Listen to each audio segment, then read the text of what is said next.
Hoy, en estas fechas que se acerca el recuerdo, el nacimiento de Jesús, ya empezamos a ver todos las luces en las calles, empezamos a ver a todo el mundo de alguna manera predispuesto para no solamente comer y recibir regalos, sino para pensar un poco en el motivo por el que estamos haciendo o recordando, ¿no?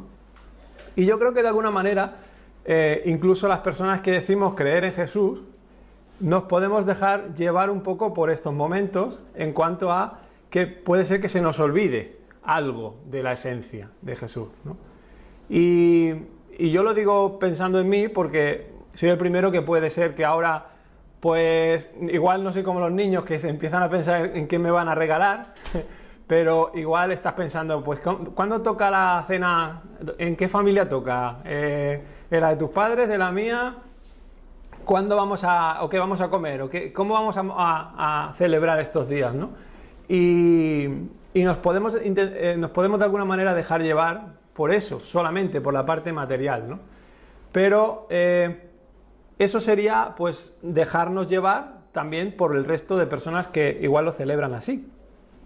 Entonces, hoy vamos a ver una cosa que para mí es como el fundamento de la Navidad. El fundamento de la Navidad no es solamente que aquellos ángeles anunciaran que Jesús había nacido, no es solamente que aquellos tres sabios fuesen con algunos regalos, ¿verdad? No es solamente, pues no sé, cuando llegó al templo y lo presentaron allí y había un señor que estaba muy contento porque vio a Jesús, al niño, ni a Ana, ¿os acordáis de la profetisa también?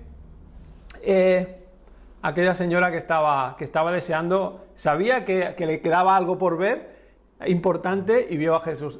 No solamente vamos a pensar en esto en estos días, hoy vamos a pensar en algo que para mí es lo más importante. Y tú dices, no le des tantas vueltas. Pues sí, tengo que darle vueltas, porque a veces nos quedamos con esa parte que es más más tierna, más como de ver al niño vulnerable, pero lo que vamos a ver hoy es algo que realmente es lo que puede cambiar nuestra vida. Vamos a ir a Juan, al Evangelio según Juan, en el capítulo 1, que por cierto casi empieza José Luis a predicar antes que yo esta mañana, sobre estos versículos. Teníamos que avisarnos a veces, ¿no?, por el tema de... Entonces vamos a leer en Juan, capítulo 1, vamos a leer seguidos unos cuantos versículos para que veáis un poco por dónde voy. Capítulo 1, versículo 1, en el principio era el Verbo, y el Verbo era con Dios, y el Verbo era Dios. Este era en el principio con Dios. Todas las cosas por Él fueron hechas, y sin Él nada de lo que ha sido hecho fue hecho. En Él estaba la vida, y la vida era la luz de los hombres. La luz en las tinieblas resplandece, y las tinieblas no prevalecieron contra ella. Hubo un hombre enviado de Dios, el cual se llamaba Juan. Este vino por testimonio para que diese testimonio de la luz, a fin de que todos creyesen por él.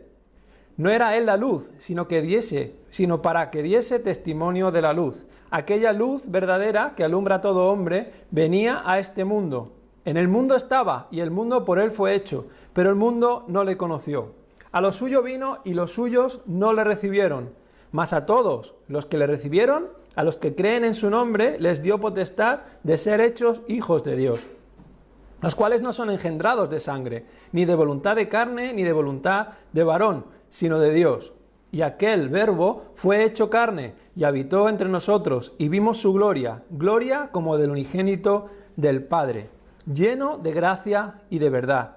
Juan dio testimonio de él, y clamó diciendo, este es de quien yo decía, el que viene después de mí, es antes de mí, porque era primero que yo, porque de su plenitud tomamos todos, y gracia sobre gracia, pues la ley por medio de Moisés fue dada, pero la gracia y la verdad vinieron por medio de Jesucristo.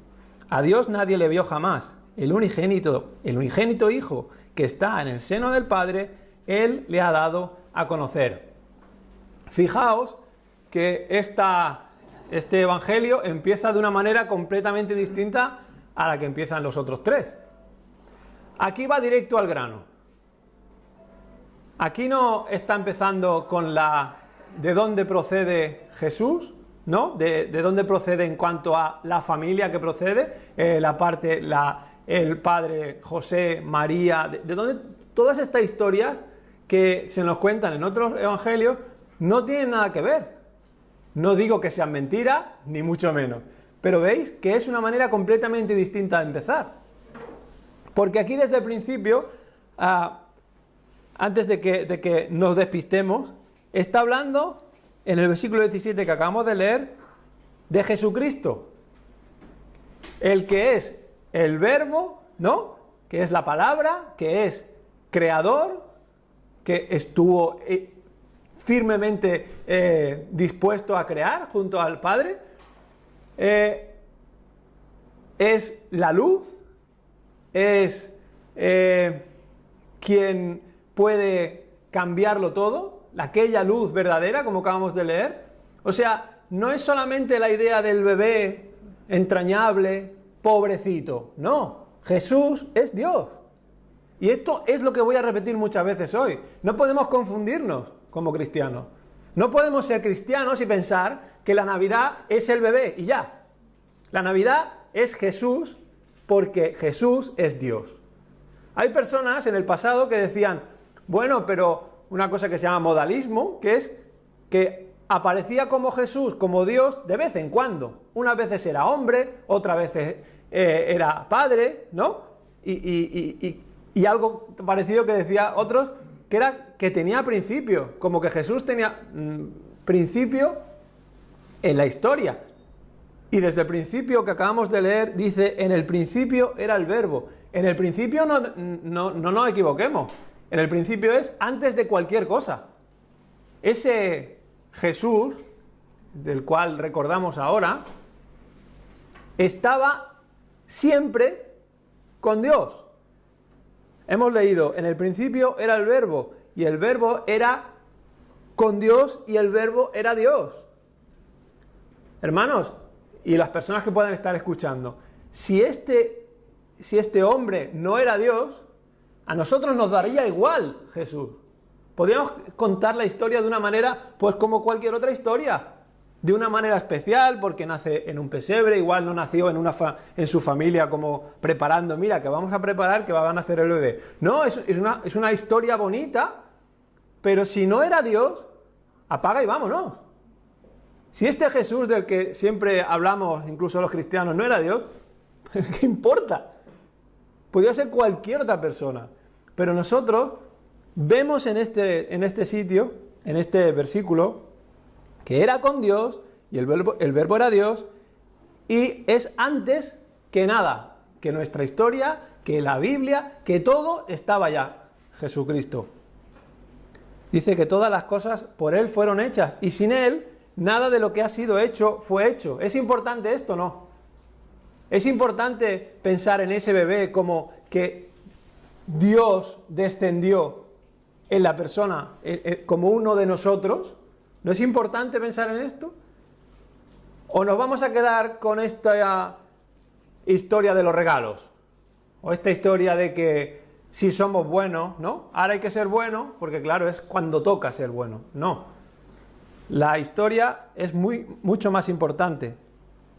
Y dice que estaba la vida. La vida. ¿Recordáis todos cuando dijo Jesús que es el camino, la verdad y la vida? Y esto ya nos lo está diciendo la misma persona que lo escribió. Juan lo escribió más adelante. Y la vida era la luz de los hombres. ¿Pero para qué? ¿Para qué vino Jesús, hermano? ¿Para qué? Pues porque había un conflicto. Había una situación que no había otra solución. Esta mañana leía a José Luis sobre los sacrificios en hebreo. Y vamos a ir más adelante a recordarlo, a leerlo. Pero era algo que en el Antiguo Testamento, que todos podéis leer, era algo que se hacía de manera repetitiva. Porque todos estos sacrificios eran necesarios, pero no eran suficientes. no eran suficientes. Y tuvo que venir Jesús para ser la luz, porque lo que había en esa sociedad, los que recibieron a Jesús, los que escucharon de Jesús, estaban en tinieblas, estaban en la oscuridad de su pecado. Y queramos o no verlo en nosotros, también existe esa oscuridad hasta que no confiamos en Jesús. Si no hay Jesús, estás en la oscuridad. Si no confías en Jesús, estás en la oscuridad. Y por eso tuvo que venir Él. Y dice que las tinieblas no prevalecieron contra ella, contra esa oscuridad. Hay un detalle, que hay algunas traducciones que dicen como que era un Dios, que lo traducen, que esto lo hemos hablado alguna vez, que en lugar de decir y el verbo era Dios, en el capítulo 1 que hemos leído, era un Dios, algo indeterminado, o como si hubiese muchos dioses en la Biblia, como si fuese Dios Padre un Dios, Dios Hijo otro Dios y Espíritu otro Dios. Y esto, hay cosas en la historia que es verdad que por fe, ahora nosotros entendemos las cosas de una manera, agrupadas de una manera, porque la Biblia la entendemos así, pero a lo largo de la historia ha habido hasta personas que decían que Jesús no se había muerto. Bueno, todos lo sabéis, ¿no? Que se había bebido un veneno de serpiente y se había recuperado del trastorno, cosas que podéis estudiar. Y hoy quiero deciros, tanto a vosotros como a los que puedan estar escuchando, que no solamente creemos en Jesús porque está en la Biblia. Todos y todas, cualquier persona puede estudiar sobre el hecho histórico real que Jesús estuvo entre nosotros en la tierra, que hizo cosas importantes, que ayudó a personas. Puedes creer que era el Hijo de Dios o no, pero no me puedes negar que Jesús existió. Y para no despistarme más, seguimos con el versículo 6, que dice que hubo un hombre enviado de Dios, el cual se llamaba Juan. Este es Juan el Bautista. Este vino por testimonio para que diese testimonio de la luz, a fin de que todos creyesen por él. No era él la luz, sino para que diese testimonio de la luz. Quiero pararme un momento aquí para que veáis cómo el Señor usa a personas para ser testimonio. Nos usa a nosotros hoy para ser testimonio de Él. Juan fue testimonio, anunció que era Jesús quien era. Que era el que había de venir, ¿verdad? Que era mucho más importante que Él. Nosotros tenemos que seguir anunciando esto. Si nos importan las personas que tenemos alrededor. Si nos importa que se salven las personas, nuestra familia, nuestros amigos. Tenemos que ser un testimonio vivo. Tenemos que conocer las Escrituras, conocer la Biblia y decir, bueno, es mi responsabilidad hablarle de Jesús a las personas que no lo conocen. Como Juan habló de Jesús en ese momento de la historia. Esto es algo importante también para nosotros. Pero, como hemos visto, era Dios, era creador, era la vida, era la luz, porque el mundo estaba a oscuras. Porque existía, como todavía existe para algunas personas, ese conflicto entre el ser humano y Dios. Porque hay un conflicto. Porque no podemos negar que cada uno va a lo suyo y no tienen en cuenta a Dios. Porque esta es la realidad que nos toca. A veces hablamos de la sociedad como que está muy mal. Sí, está muy mal porque esto es lo que hay cuando no se tiene a Dios. Esto es lo que hay cuando vemos dolor, cuando vemos agresividad, cuando vemos orgullo, cuando vemos este tipo de pecado, cuando vemos asesinatos. Esto es lo que hay cuando no hay Dios en la vida de las personas.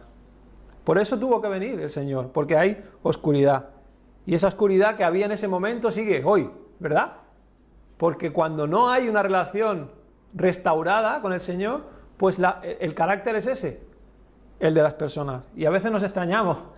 Yo me esperaba, bueno, te puedes esperar más de las personas, pero la realidad es que necesitan al Señor, igual que nosotros. Porque la oscuridad, como hemos visto muchas veces en la Biblia, es la realidad que se vive cuando no hay no está el Señor en nuestra vida y se asocia al pecado. Decíamos antes que la vida era la luz de los hombres, y dice, la luz de las tinieblas resplandece y las tinieblas no prevalecieron contra ella. Y hemos leído en el 8 también, en el versículo 8, no era Él la luz, sino para que diese testimonio de la luz, aquella luz verdadera que alumbra a todo hombre. Y quiero ir desde este punto al capítulo 8, versículo 12 de Juan.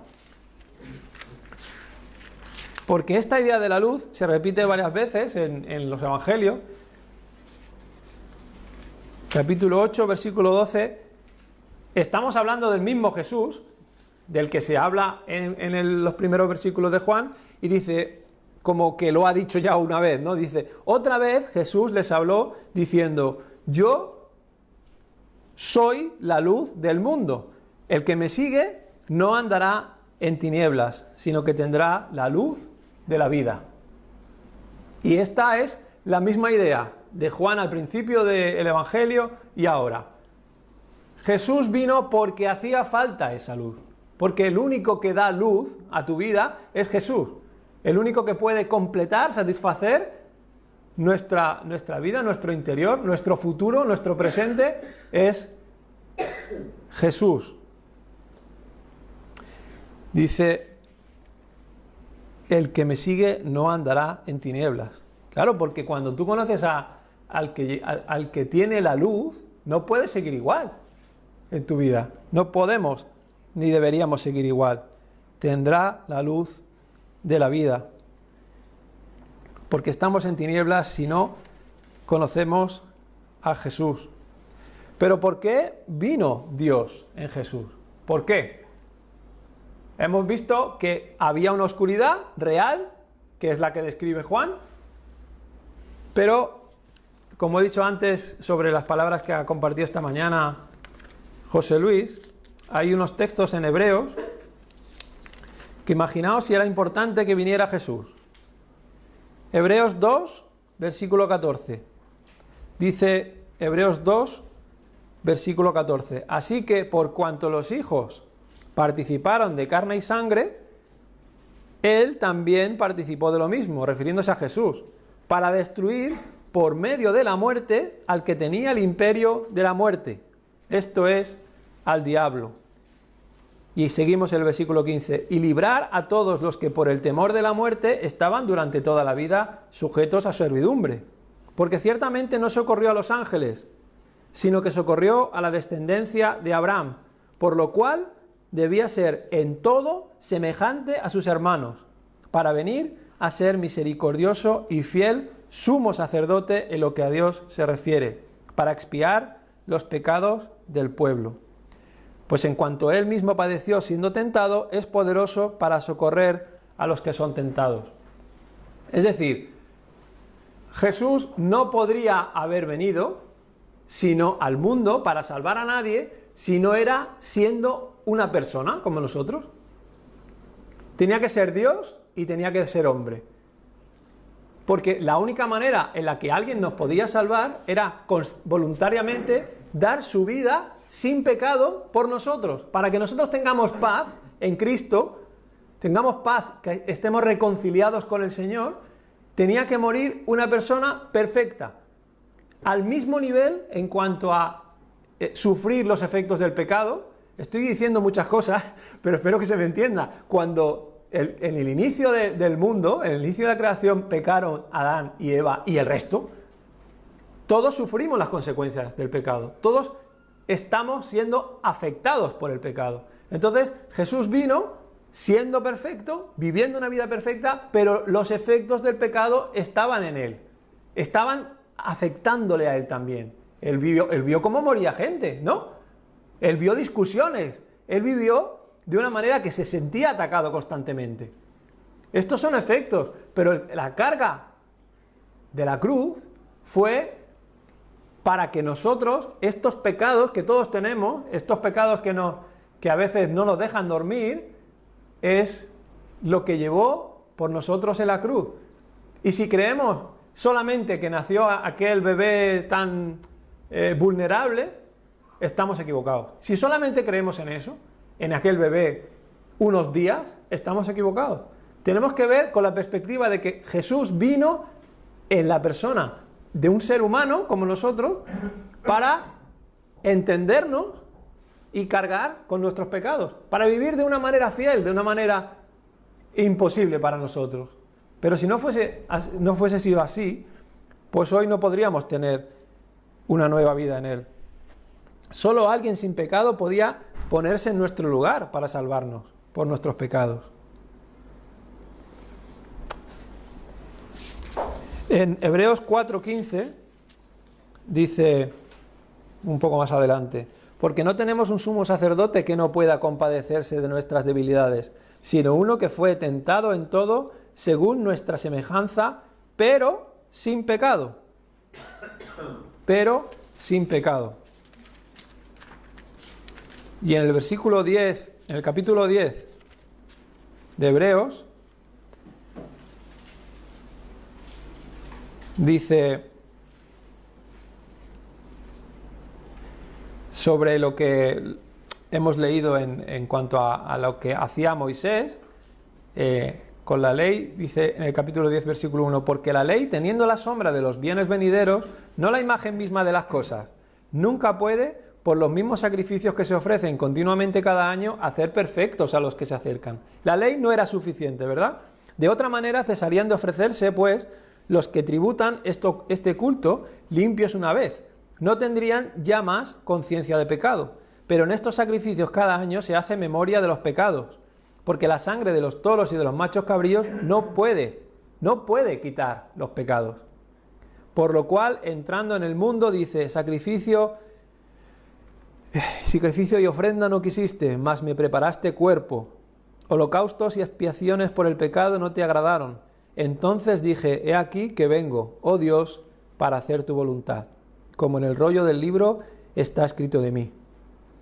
Diciendo primero, sacrificio y ofrenda y holocaustos y expiaciones por el pecado no quisiste ni te agradaron, las cuales cosas se ofrecen según la ley. Y diciendo luego, he aquí que vengo, oh Dios, para hacer tu voluntad, quita lo primero para establecer esto último. En esa voluntad somos santificados mediante la ofrenda del cuerpo de Jesucristo, hecha una vez para siempre. Así que hemos leído al principio, en Juan capítulo 1, muchas cosas ya, pero hemos leído que aquel verbo fue hecho carne y habitó entre nosotros. Así, quiero decir que si no hubiese habitado entre nosotros y si hubiese sido sacrificado en la cruz por nosotros, hoy ni siquiera tendría esta oportunidad de hablar con vosotros, porque para mí sería indiferente. Si Cristo no vino como Dios, si Jesús no vino como Dios, nosotros hoy no podríamos dirigirnos a Dios. Os digo cosas muy sencillas para las personas que ya conocéis al Señor, pero es que es así. Tenemos que recordar que aquel bebé era Dios. Tenemos que recordar que toda su vida era para agradar a Dios. Y tenemos que recordar que el sacrificio era necesario porque si no, ahora nosotros seguiríamos en nuestros pecados, como dice la Biblia. Y esto es para masticarlo. Esto es para disfrutarlo, hermanos. Esto es porque es lo único que nos ayuda a acercarnos a Dios. Si Jesús era cualquier otro hombre que hizo bienes, como a veces hablamos, hay personas que piensan que solamente fue, pues eso, una persona más, que un buen maestro, que ayuda a personas, pero si nosotros nos quedamos con eso solamente de la vida de Jesús, estamos igual que las personas que no creen en Él.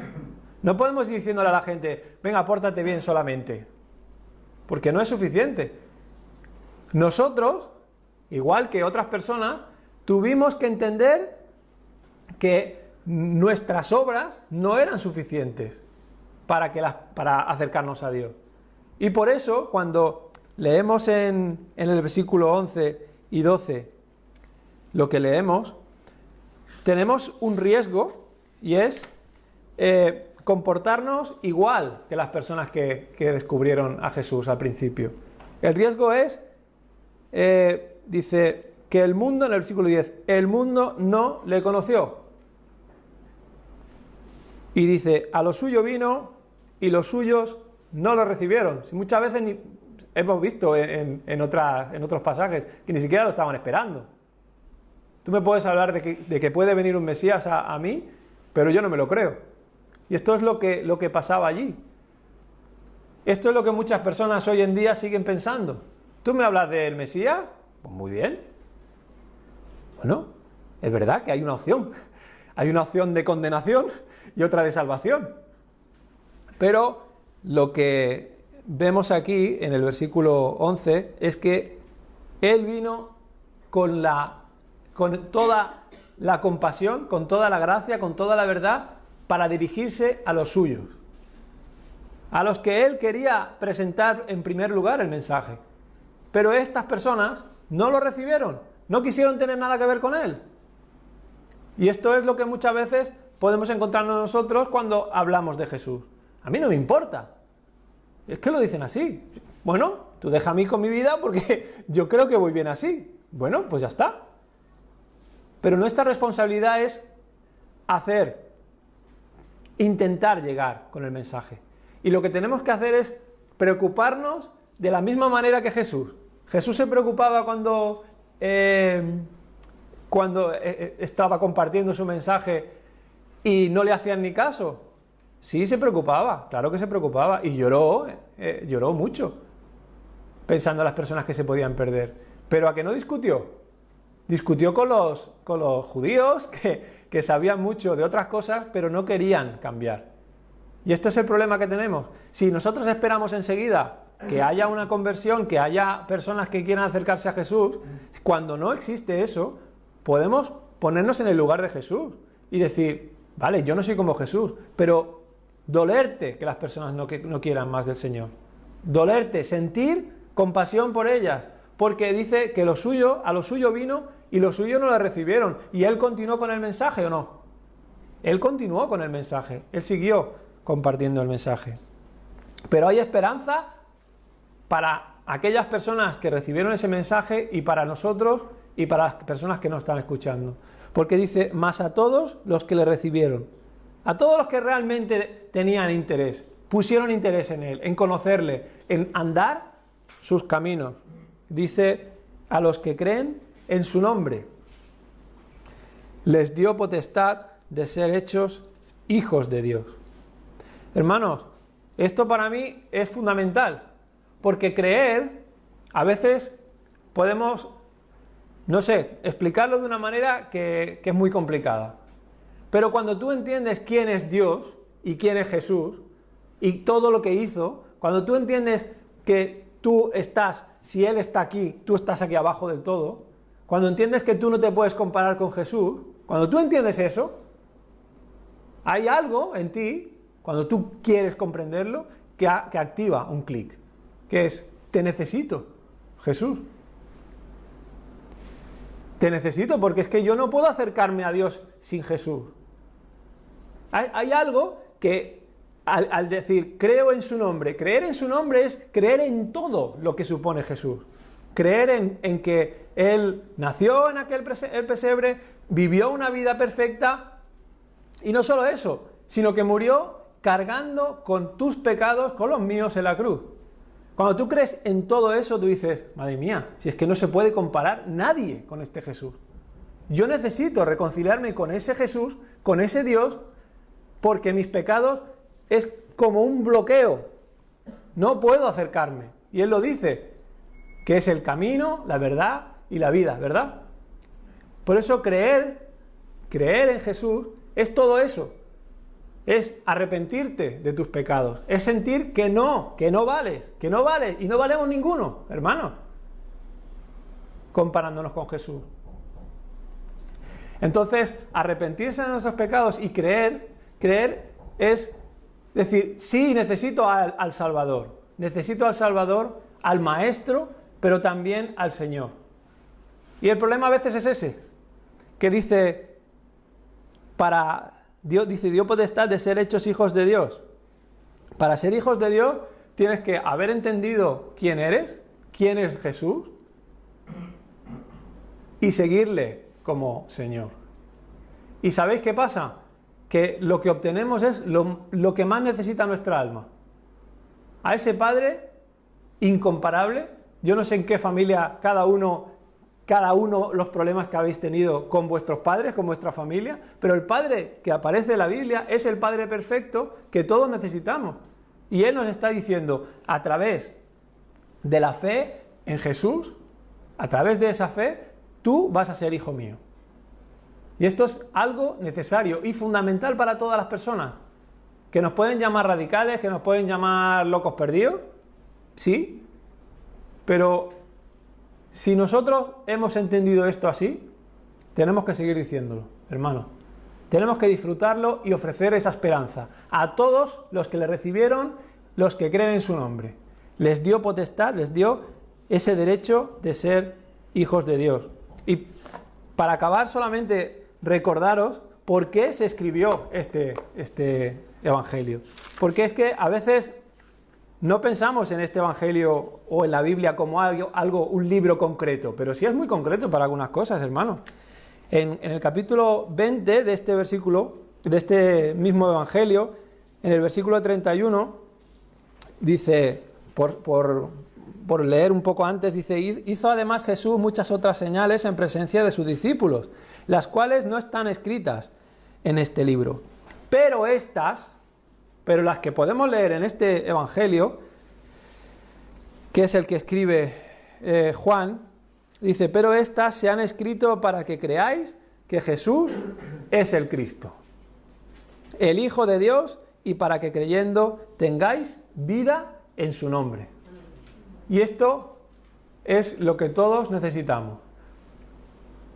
Que no nos quede la imagen incompleta en la Navidad de ese bebé solo, que lo podemos pensar como que pudo pasar frío, que pudo pasar penas al principio porque se lo tuvieron que llevar porque lo perseguían desde bien pequeño. Que no nos quedemos solo con eso, porque ese bebé, ese Jesús, era Dios. Y cuando nosotros, convencidos de esto, lo pensamos, yo es que necesito a ese bebé, necesito a ese hombre, ese carácter, esa actitud, a ese Salvador en mi vida. Y por eso estamos aquí hoy y estamos recordándolo cada día. ¿Por qué? Porque si no hay Jesús, la Navidad no existe. Si no hay Jesús como Dios, esto es tontería celebrarlo. Acordaos, como a veces hemos hablado, que había personas en las primeras épocas después de que Jesús ascendió de nuevo al cielo, cuando se quedaron los apóstoles, empezaron a celebrar estas fechas. Pero como no estaban adorando al rey de turno, estaban adorando a Jesús, fueron perseguidos. Y hay documentos de un tal Plinio el joven que dice que se convertía a él en el juez de estas personas tan raras que estaban adorando a un Jesús, a un Cristo, y no quería dejarles adorar a Jesús. Nosotros tenemos que ser un poco así, pensar, si esta Navidad podemos hablar de Jesús, hablemos, aprovechemos la oportunidad. Como aquellas personas fueron perseguidas, como muchas veces nosotros de alguna manera pueden acusarnos, pueden insultarnos. Pero lo importante es que si aquellas personas entendieron que aquel Cristo era de verdad Dios, esto que estamos haciendo hoy es verdad. Si hay a lo largo de la historia tantas personas que han sido transformadas por el Señor, ¿no pensáis que puede ser algo de verdad? ¿No puede ser algo cierto? Porque nosotros somos el resultado de otras personas que han estado predicando, que han estado viviendo la Biblia. Y el Señor es el que ha ido cambiando a las personas, ¿verdad? Pero leyendo estos documentos históricos dice, pero si esto es que ahora yo no me lo puedo tomar de cualquier manera. Yo no me puedo tomar que nació Jesús de cualquier manera. Tengo que decirle a las personas, sí, hacéis bien en celebrar a Jesús, pero celebrar al Dios hecho hombre. Porque ese es el único que dio su vida en la cruz, por mis pecados y por los vuestros. Y por eso necesitamos la fe completa en Él. Así que, Señor, gracias porque hoy podemos seguir celebrando, aunque no en estas fechas tal vez no nació tu Hijo, pero podemos seguir celebrando que tú te preocupaste, Señor, por nosotros, porque estábamos en la oscuridad y Jesús tuvo que venir siendo la luz para acercarnos a ti, Señor, para vivir la vida completa en ti, para vivir una vida sin pecado, Señor, y te pedimos que nos ayudes, sobre todo a entender que aquel bebé era Dios, que aquel hombre era Dios, porque eso lo transforma todo, Señor. Ayúdanos a recordar, Señor, que tú eres el único perfecto, el único capaz de acercarnos a ti, Señor. Gracias por Jesús, Señor, y de verdad gracias porque tu palabra nos habla de manera clara, Señor, de quién eres. Y, Señor, te pedimos perdón porque necesitamos más de ti, Señor, y realmente necesitamos más de Jesús en nuestra vida. Pues gracias, Señor, por todo, Señor, y guíanos, Señor, y cámbianos, Señor, para que podamos vivir una vida completa en ti, Señor, satisfechos en ti, Señor. En el nombre de Jesús, amén. Amén.